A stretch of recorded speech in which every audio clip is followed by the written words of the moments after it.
রাজ্য স্থাপনের পরে রাজা রামজীবন রায় চৌধুরী তার পুত্র রামকান্তর সঙ্গে রানী ভবানীর বিবাহ দেন।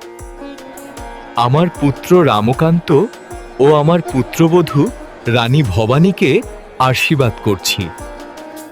1734 সালে রাজা রামজীবন রায়ের ইহলোক গমনের পরে তার পুত্র রামকান্ত এই জমিদারের হাল ধরেন।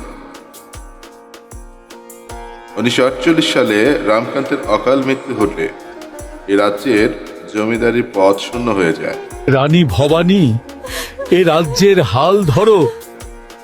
সে সময়কার নবাব আলীবর্দী খাঁ এই পরগনার দায়িত্ব অর্পণ করে রানী ভবানী। আমি নবাব আলীবর্দী খাঁ তোমাকে এ পরগনার জমিদারের দায়িত্ব অর্পণ করলাম।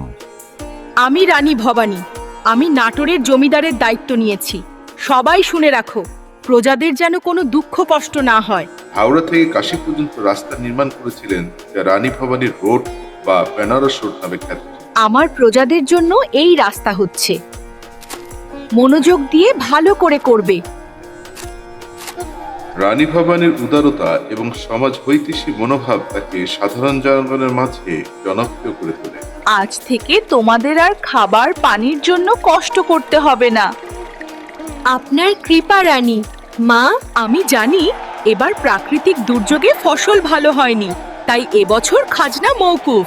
রানী মায়ের জয় হোক। তার সময়ে 164 পরগনা নাটোর রাজ্যের অধিকার করতে হয়। 1786 সাল পর্যন্ত নাটোর রাজ্য ছিল ভারতবর্ষের মধ্যে বৃহত্তম জমিদারি। তার রাজত্বকালে জমিদারি বর্তমান নাটোর, রাজশাহী, পাবনা, বগুড়া, কুষ্টিয়া, যশোর, রংপুর এবং ভারতের পশ্চিমবঙ্গ রাজ্যের মুর্শিদাবাদ, বীরভূম, মালদহ পর্যন্ত বিস্তার লাভ করে। প্রজাসাধারণের কল্যাণের জন্য রানী ভবানী সুদীর্ঘ 50 বছর দক্ষতার সাথে তিনি বিশাল জমিদারি পরিচালনা করেন। আপনি অর্ধবঙ্গেশ্বরী, আপনার জয় হোক। আমরা সবাই সুখী আছি।